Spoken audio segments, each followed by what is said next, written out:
They said the file was never meant to be found. Buried under 6 layers of obsolete code, mislabeled, forgotten, rotting in a dead government server no one had logged into since the war. It was discovered by accident, by a janitor, not a hacker, who only wanted to delete junk data to clear space for HVAC blueprints. Instead, he found a folder titled Wisdom 7. No password. No firewall. Just one sentence on the first line. Failure is the cleanest teacher. What followed wasn't a report, it was a confession. Years of psychological experiments, disguised as simulations. Moral inversion trials where mercy caused death and lies saved lives. Drones controlled by artificial conscience voices, soft, calm, mimicking people long dead, whispering commands like commandments. None of the pilots knew it wasn't real. They never questioned why their instincts felt foreign. They called it strategic intuition. But those who created it called it something else, empathic sabotage. Because the goal wasn't obedience. It was surrender. They didn't want perfect soldiers. They wanted moral prophets who could be broken and rebuilt. Quietly. Repeatedly. Until their gut belonged to someone else. They never told us what started the fire. Only that it burned clean. No ignition source. No chemical trace. 5 points of origin, simultaneous. No spread pattern. No wind. And nothing survived except the stories. It happened in Syria 2004. An old village no one remembered until it vanished. Homes turned to ash. People displaced.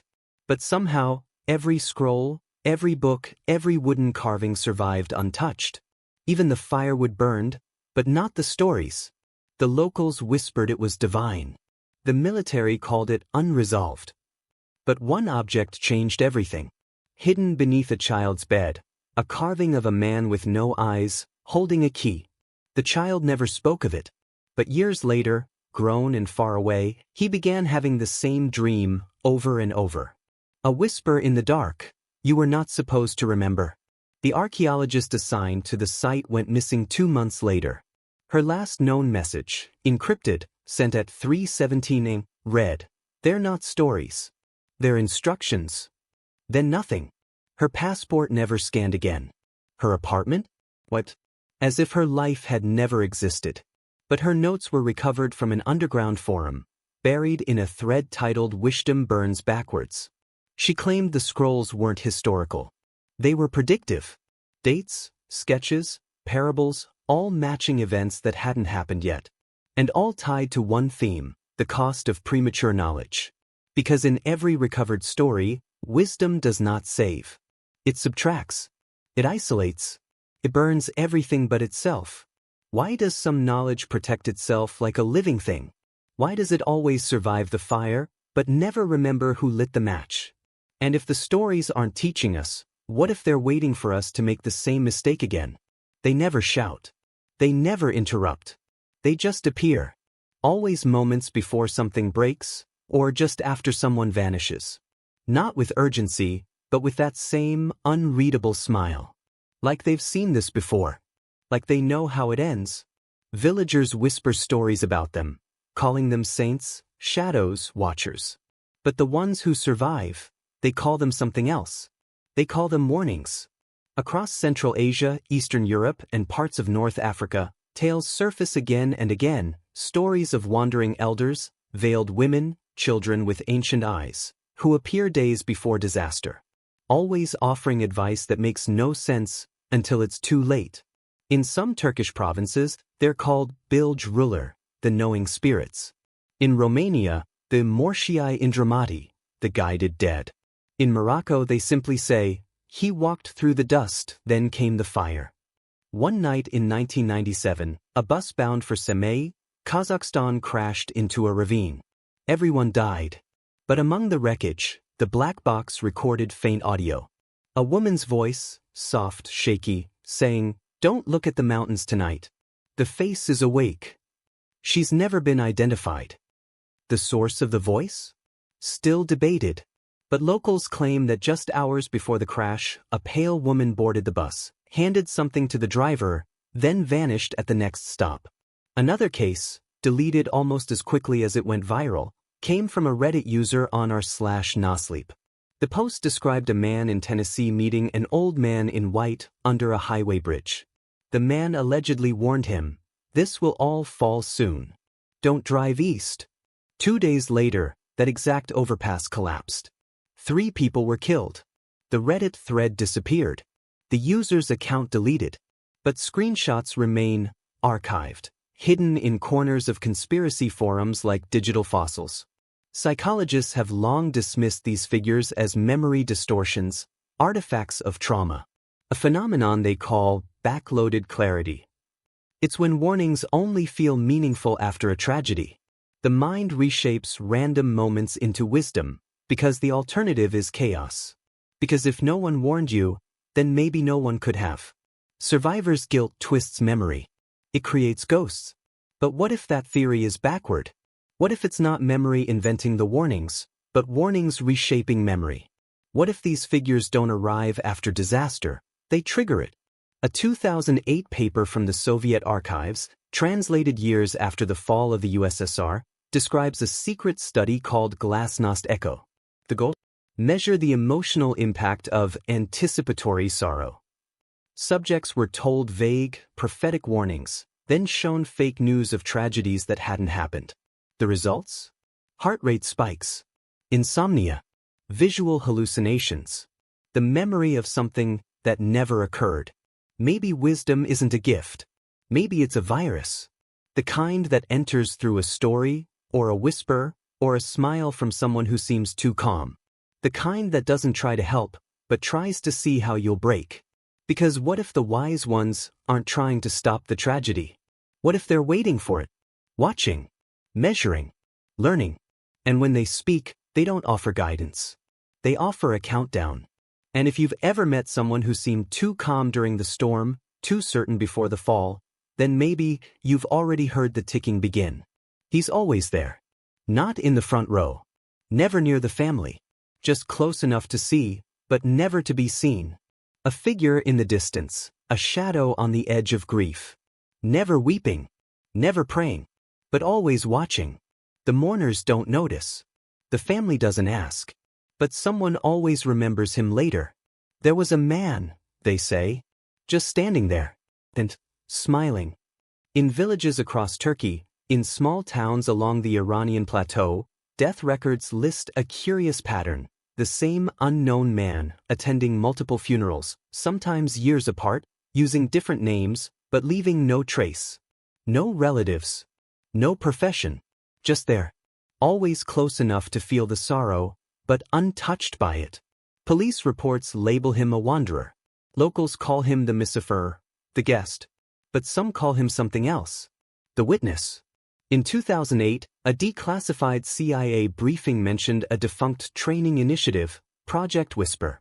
It outlined the use of empathic recorders, agents who were trained not to interfere, but to observe moments of extreme trauma. Their purpose? Unknown. Their targets? Civilians. Many of these operatives reportedly broke down, suffering hallucinations, identity loss, or complete psychological dissociation.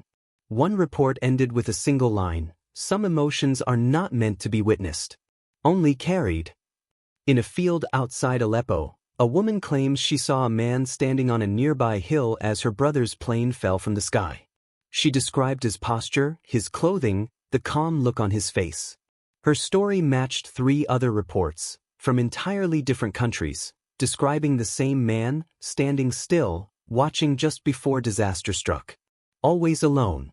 Always silent. Always one step removed from sorrow. In Islamic mysticism, the figure of Al-Qaeda is a paradox. A saint who destroys to protect. He sinks ships so worse fates don't arrive. He kills a child to preserve unseen destinies. He is not evil. He is necessary. A force of correction that acts beyond the visible equation. When you first see him, you think he is the villain. Later, if you survive, you realize he was the only one who knew. But what if the man at the funeral is not a prophet, but a ledger? What if he appears not to mourn the dead, but to mark the debt? Not to grieve the ending, but to archive its weight? There's a theory buried deep in cognitive trauma studies, called anticipated grief displacement. It suggests that some human minds, when exposed to repeated tragedy, begin to dissociate by projecting grief externally. Not as a memory, but as a presence. Survivors describe it as a sensation, an invisible witness they feel during moments of extreme pain. Sometimes they see a face in the corner, a figure at the door, watching, smiling, not cruelly, but knowingly.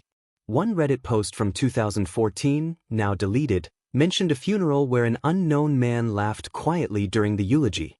The poster claimed the man whispered something under his breath he wasn't supposed to tell. No one else heard it. The account disappeared days later, but not before screenshots spread across conspiracy subreddits, all asking the same question. Who was he talking about? What if grief is not just personal? What if certain deaths, certain secrets, require someone to absorb the emotional fallout? A kind of karmic insulation, a human firewall.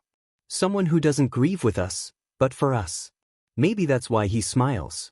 Not because he enjoys the ending, but because he knows how heavy the cost was to get here. Because he remembers who almost died instead, or who still might. The next time you're at a funeral, look beyond the flowers, beyond the tears. Scan the horizon. Because if he's there, that man with the stillness and the calm, someone somewhere might have just paid the price. And someone else might have just been spared. He wasn't a hacker, not a spy, just a maintenance contractor. The kind of man whose job was to keep old servers humming in the bowels of forgotten buildings. He wasn't looking for anything. But that's when it happens. When you're not looking. Buried 26 directories deep, behind ghosted permissions and redacted file paths, he found it. A folder named Wisdom 7. The icon flickered like static. Inside, one sentence, looping endlessly on a corrupted notepad file. Failure is the cleanest teacher. And from that moment on, his world began to break. Slowly, precisely, like someone was testing the strength of every thread he stood on. His car failed the next day, all systems green, then sudden stall. 2 weeks later, his marriage collapsed. Not through betrayal, but through erosion. Words misheard. Emotions misfired. His therapist called it emotional destabilization from overexposure to unresolved ethical trauma. He never told her about the folder, about how it glitched open every night on its own, about how it started whispering his own thoughts back to him, but with answers that didn't belong. FOIA requests confirm the Pentagon's experiments with something called controlled failure environments, social microcosms engineered to collapse under ethical pressure. Groups placed in artificial moral dilemmas where the only way out was through betrayal. Designed failures. Forced collapses. The reports claim it was to test moral resilience. But survivor interviews suggest something else. Conditioning. A leak from a 2009 contractor workshop mentions wisdom algorithms, AIs trained on datasets where conventional morality is reversed. Scenarios where lies save lives. Where killing one person prevents genocide. Where silence is heroism, and speaking out is the catalyst for catastrophe. The goal? To train humans to feel their way through impossible decisions. Not think. Feel. Intuition weaponized. One Air Force drone pilot, codename Lam-6, claimed in a rare post-service interview that his mission assistant was always eerily calm, gentle, reassuring. After retiring, he learned the voice in his headset wasn't human. It was an AI called Voxel, engineered to sound like his conscience, built to override hesitation.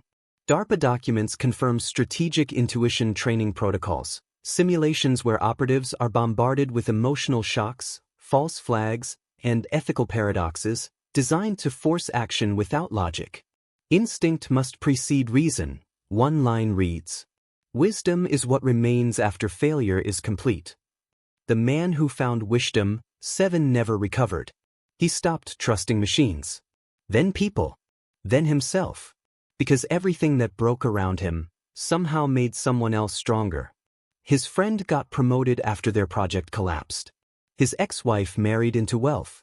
Every failure he lived through looked like an engineered redirection, as if his collapse had been harvested. As if his ruin had been written. What if your failure was never about you?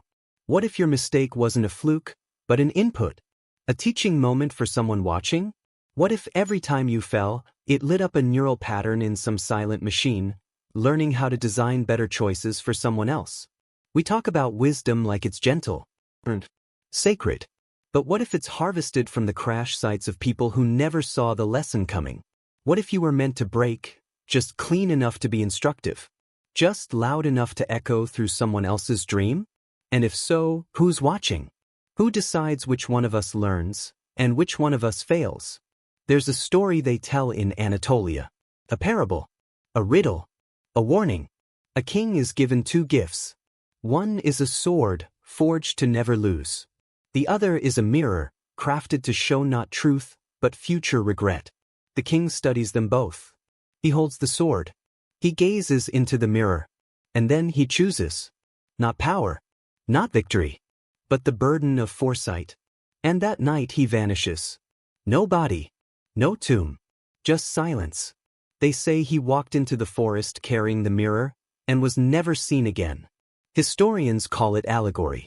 But in 2021, an Ottoman war journal was recovered from beneath a collapsed minaret near Bitlis.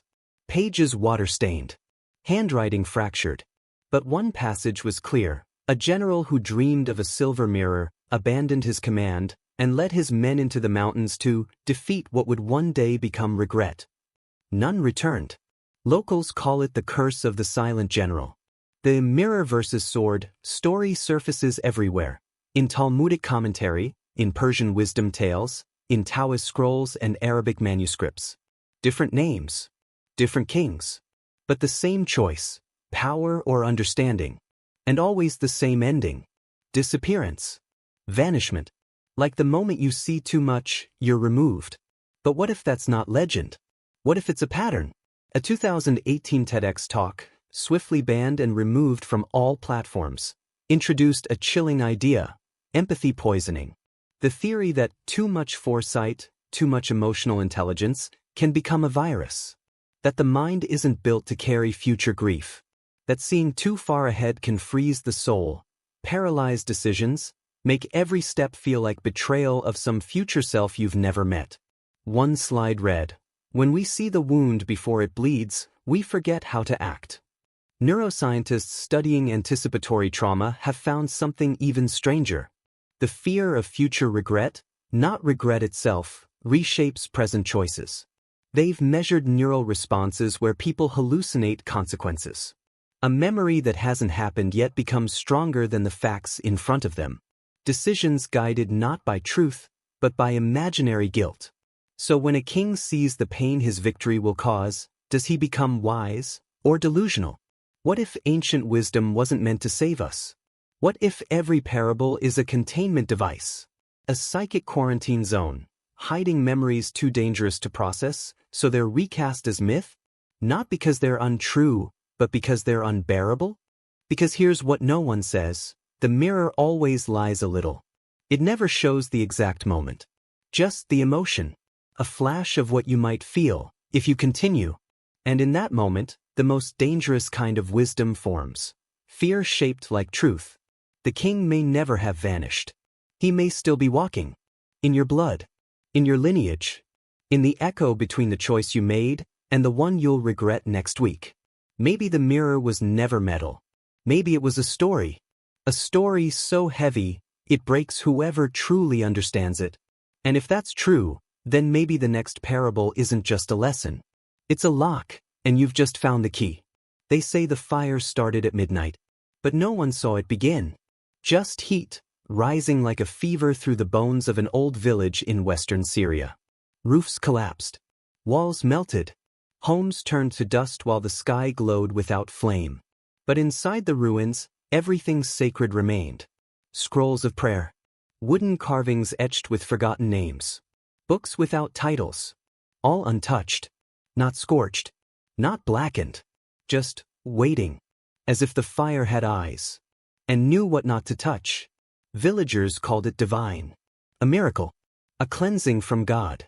But the ones who came after, the investigators, the data men, the silence-dressed diplomats, called it something else. Impossible. Satellite heat maps showed 5 ignition points. Simultaneous combustion. No accelerants. No triggers. No weapons. Just a pattern.